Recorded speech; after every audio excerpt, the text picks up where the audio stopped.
नमस्कार। आज हम लोग जानेंगे बायोडायवर्सिटी हॉटस्पॉट क्या होता है, यानी इसका कंसेप्ट कौन दिया था। इसका कंसेप्ट नॉर्मन मायर के द्वारा दिया गया था।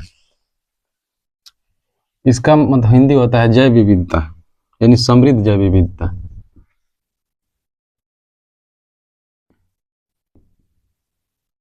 विविधता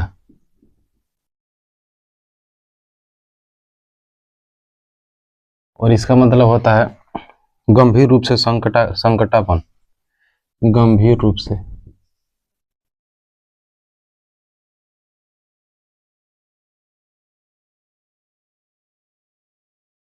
संकटापन, यानी जो इसका कंसेप्ट है, एक विदेशी वैज्ञानिक है, उनके द्वारा इसका सिद्धांत दिया गया, यानी जैव विविधता। इसका मतलब समृद्ध जैव विविधता, यानी इसका एरिया बनाया गया है, क्षेत्र के हिसाब से बांटा गया है। और इनके द्वारा दो भागों में बांटा गया, यानी दो भागों में इसलिए बांटा गया है, एक तो जो समृद्ध हो यानी अच्छा तरीका से मतलब अच्छा हो, और दूसरा बांटा गया यानी क्षय हुआ हो, यानी गंभीर संकट में हो। यानी इसका भी कंसेप्ट दिया गया था कि 70% क्षय हो गया होगा। इसके आधार पर इसके पाद पे भी दिया गया था। इसका जो सिद्धांत है नॉर्मन मायर के द्वारा दिया गया था। ये विदेशी वैज्ञानिक है नॉर्मन मायर। मायर के द्वारा दिया गया था। 1988 में कंसेप्ट दिया गया था इनके द्वारा।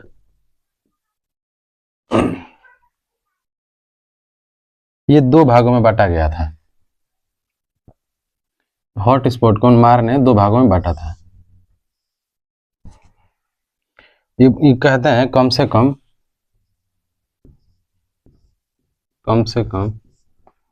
0.5% किसी क्षेत्र का, इसमें 1500 पादप को रखा गया।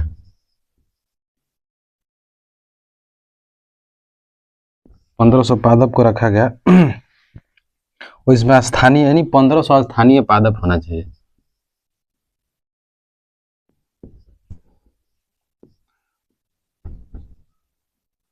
यानी जो 1500 है किसी दुनिया में कहीं भी नहीं पाया, मतलब सबसे अलग हो। यानी ये 1500 जो प्रजाति है, ये उस क्षेत्र में ही पाई जाती है, वो दुनिया में कहीं भी नहीं पाई जाती होगी। 1500 प्रजातियां हैं, जिसमें भारत में आता है ना घटपर्णी जिसको कहा जाता है, उसके बाद से कहा जाता है। और इसमें कहा था 70% का क्षय हो गया, यानी संकट में। दो भागों में बांटा गया था, संकट में, संकटाग्रस्त में।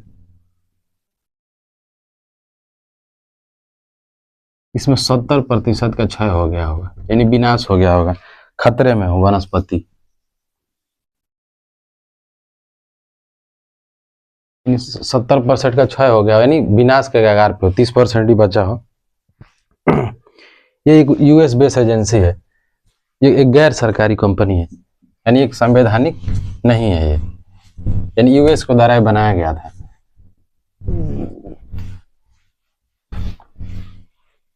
ये यूएस बेस एजेंसी है, गैर सरकारी है, ये पूरे विश्व में काम करती है। और इसको मानचित्र में भी दर्शाया गया है। पूरे दुनिया में 36 है जैव विविधता है, यानी जो जैव विविधता का हॉट स्पॉट का जो क्षेत्र है बायोडाइवर्सिटी का, पूरे दुनिया में 36 है। इसमें 36 में भी 4 भारत में ही है। और इसमें से 10 जो है, 10 है, ये जो 10 है अति समृद्ध है, यानी बहुत ज्यादा समृद्ध है। जिसमें से अपना आता है इसमें आता है अपना वेस्टर्न घाट, वेस्टर्न घाट आता है, उसके बाद मेडागास्कर आता है। इसका जो क्षेत्र है, यानी जो इसमें जो जैव विविधता का जो क्षेत्र है, इसमें से ज्यादातर उष्णकटिबंधीय क्षेत्र में पाया जाता है, यानी जो विषुवत रेखा है उसी के आसपास पाया जाता है। इसमें से विश्व का 2.5% क्षेत्र है ये, विश्व का भूभाग का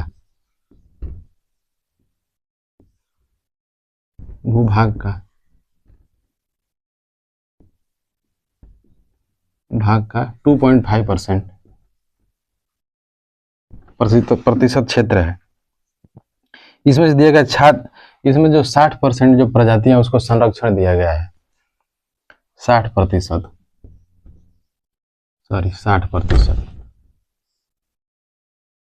जिसमें से है 50 जो प्रतिशत स्थानीय है,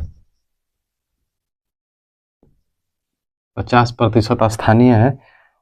स्थानीय यानी स्थानीय पादप है, पादप और इसमें से जो 43% है ये सरीसृप यानी पक्षी है, पक्षी, सरीसृप,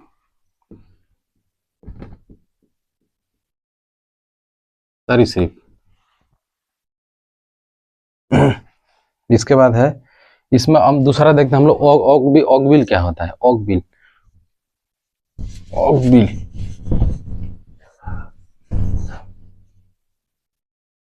ऑगबिल,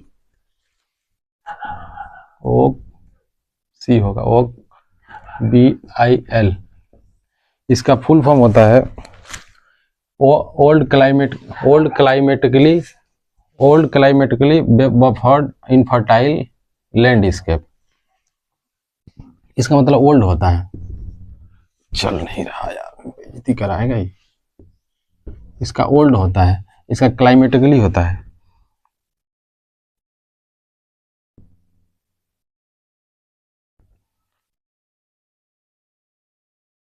क्लाइमेटिकली इनफर्टाइल,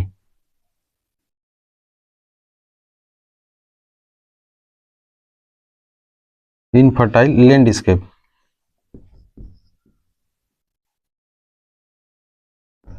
यानी इसका मतलब ये होगा जो ओल्ड है ये कई सालों से, जो पुरानी है कई सालों से एक जैसा ही है, इसमें कोई भी परिवर्तन नहीं है। जो जलवायु है, ओकबिल पूरे भारत में, पूरे विश्व में 15 ओकबिल पाया जाता है, 15, इसकी संख्या 15 है। और ये ऐसा स्थान है, ये ऐसा स्थान है जहाँ की जो मिट्टी है उसकी गुणवत्ता में कोई भी परिवर्तन नहीं आया है, यानी सालों से ऐसा ही है, इसमें कोई परिवर्तन नहीं आया है। इसकी मृदा है, जलवायु है, सब एक समान है, किसी भी चीज में परिवर्तन नहीं आया है। जैसे इसमें क्षेत्र पाया जाता है, ये विशेष क्षेत्र में पाया, जैसे ब्राजील है, ब्राजील में भी पाया जाता है, सेराडो क्षेत्र है वहां पे, वहीं पे पाया जाता है, सेराडो में पाया जाता है। फिर उसके बाद दक्षिण पश्चिम अर्टार्टिक में, अर्टार्टिका में पाया जाता है, दक्षिण पश्चिम,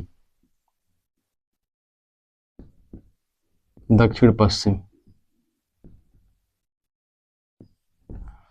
अर्टार्टिका में पाया जाता है। दूसरा है दक्षिण अफ्रीका में पाया जाता है। उसके बाद इसमें सभी स्थानीय परितंत्र है, इसमें है, इसमें प्लांट है और सर्वाधिक विविधता वाला स्थानीय क्षेत्र है। पादप जो इसमें बोला गया ना, पादप जो होगा 1500 पादप होंगे जो सबसे अलग होगा। उसके बाद जंतुओं का जो मापदंड है मुख्य रूप से परिभाषित नहीं किया गया है इसमें। उसके बाद हम लोग देखते हैं कौन सा क्षेत्र,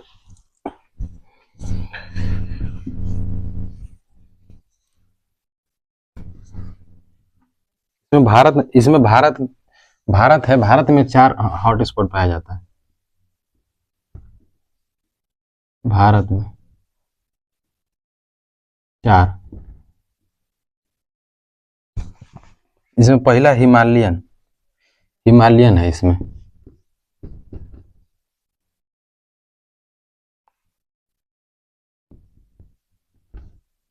हिमालयन हो गया एक।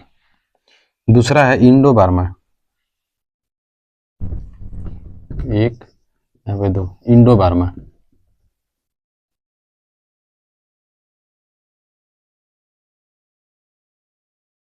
Indo Burma. तीसरा इसमें वेस्टर्न घाट,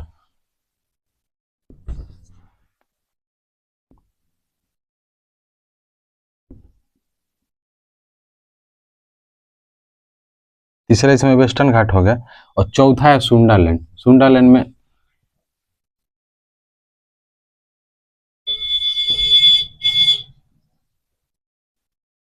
सुंडालैंड पाया जाता है। जैसे इंडो इंडो यानी हिमालयन में देखते हैं कौन कौन सा क्षेत्र भारत का पाया जाता है, इसी में देख लेते हैं, यहीं पर क्या दिक्कत है। इसमें पाया जाता है इंडिया देश, इसमें देखते हैं हम लोग पहले जो हिमालय है, हिमालय में कौन कौन सा देश आता है पहले, उसके बाद भारत का क्षेत्र देखा जाएगा। इसमें आता है, पहला है इंडिया, इंडिया। उसके बाद से नेपाल आएगा, नेपाल आएगा। फिर भूटान आएगा, प्लस भूटान, भूटान, एक मिनट, इसमें भूटान आएगा। इसमें दूसरा में आएगा, इसमें आ जाएगा इंडो बर्मा आएगा, इंडो बर्मा, इंडो बर्मा आ जाएगा। तीसरा में आएगा वेस्टर्न घाट, इसमें तो ज्यादा नहीं आएगा, वेस्टर्न घाट आएगा अपने, यानी भारत और श्रीलंका आता है, यानी इंडिया और श्रीलंका, इंडिया प्लस श्रीलंका। इसमें ज्यादातर क्षेत्र भारत के ही आते हैं। सुंडरलैंड थोड़ा अलग होता है, सुंडर चौथा आएगा सुंडरलैंड। मैप बनाना पड़ेगा, चलिए आगे। हिमालयन में देखते हैं कौन कौन, हिमालयन में अब देखते हैं भारत का कौन कौन सा क्षेत्र आता है। हिमालयन में यानी भारत में कौन कौन सा राज्य में पड़ता है, हिमालयन में देखते हैं पहला। इसमें देखते हैं जम्मू कश्मीर, सबसे पहला आएगा जम्मू कश्मीर लद्दाख, जम्मू कश्मीर लद्दाख हिमाचल प्रदेश उत्तराखंड आएगा इसमें, और सिक्किम और अरुणाचल प्रदेश। और देश में आएगा नेपाल भूटान चाइना हो ही गया। जम्मू कश्मीर, जम्मू कश्मीर, फिर आएगा इसमें लद्दाख, जम्मू कश्मीर लद्दाख हो गया, हिमाचल प्रदेश एचपी, फिर उत्तराखंड, फिर सिक्किम आएगा इसमें, सिक्किम, फिर अरुणाचल प्रदेश, अरुणाचल प्रदेश प्रदेश। उसके बाद देश में आ जाएगा, इधर ऐड कर देते हैं, देश में आएगा पहला आएगा था नेपाल,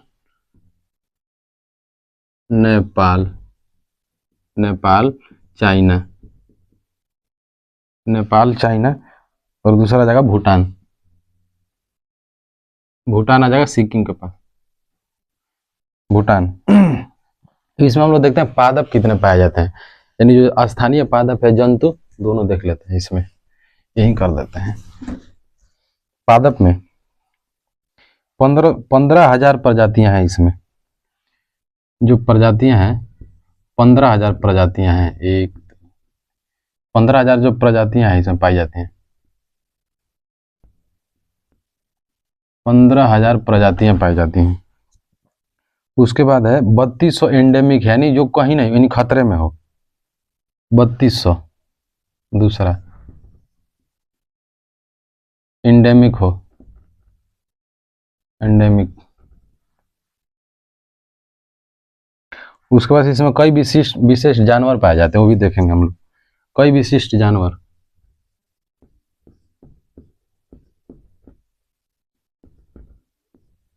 विशिष्ट जानवर, जानवर में है सुनो लेपर्ड यानी हिम तेंदुआ, हिम तेंदुआ, हिम तेंदुआ। इस बार रेड यानी रेड पांडा, यानी रेड पांडा, लाल, रेड पांडा लिख देते हैं, रेड पांडा, रेड पांडा पाया जाता है। और इसमें हिमालयनी थार पाया जाता है, यानी ये भी हिमालयनी थार पाया जाता है। उसके बाद है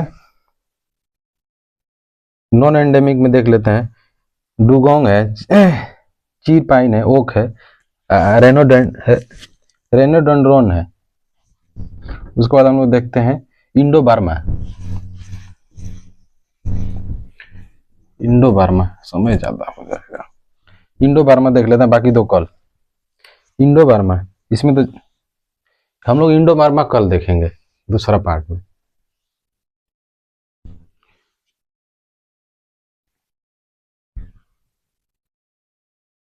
इंडो बर्मा देख ही लेते हैं। इसमें आता है इंडो बर्मा, इंडो बर्मा,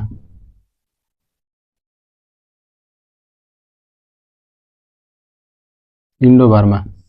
इसमें इसमें देखते हैं एरिया, क्षेत्र, एरिया। इसमें क्षेत्र देखते हैं कौन कौन सा प्रदेश आता है। पहले इसमें आ जाएगा भारत, भारत,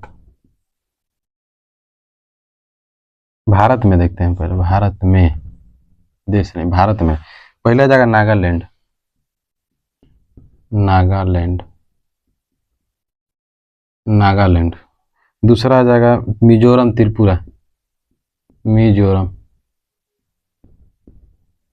मिजोरम, त्रिपुरा, मणिपुर देख लो पहले, त्रिपुरा नहीं आएगा, मिजोरम आता है, मिजोरम, मिजोरम, मिजोरम। दक्षिण असम आता है, दक्षिण असम, असम, दक्षिण असम आएगा। उसके बाद मेघालय आएगा, मेघालय, मेघालय। उसके बाद हम लोग देश देखते हैं, इसमें कौन कौन सा देश आते हैं। देश, इसमें म्यांमार आएगा, वियतनाम आएगा, लाओस आएगा, कंबोडिया आएगा, वियतनाम आएगा। Thailand, Laos, Cambodia, Vietnam, Myanmar,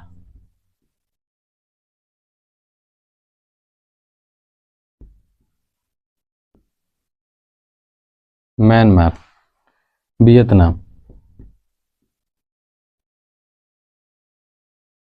Myanmar, Vietnam. फिर लाओस आएगा, लाओस, लाओस हो गया ना, थाईलैंड,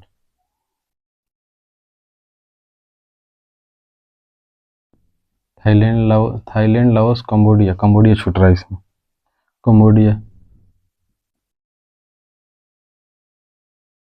थाईलैंड, लाओस, कंबोडिया। और फिर इसमें दक्षिणी चीन आता है।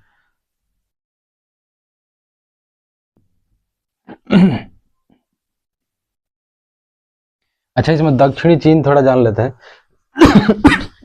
दक्षिणी चीन इसलिए फेमस है, दक्षिणी चीन में बहुत ज्यादा मछली पाई जाती है, मत्स्य बहुत ज्यादा किया जाता है, जिसपे चाइना हस्तक्षेप करता है, क्योंकि मछली से चाइना को बहुत ज्यादा फायदा है, इसलिए किसी देश को वहां पे जाने नहीं देता है।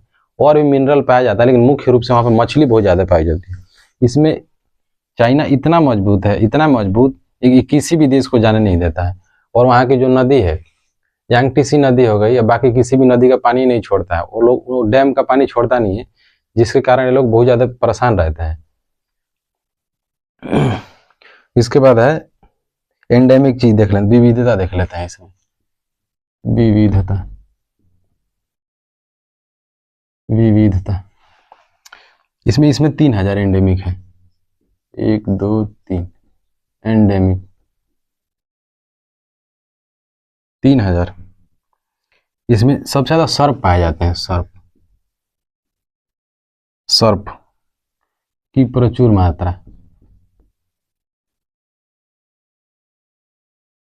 या सर्प। और चीड़, सर्प के बारे में जान लेते हैं।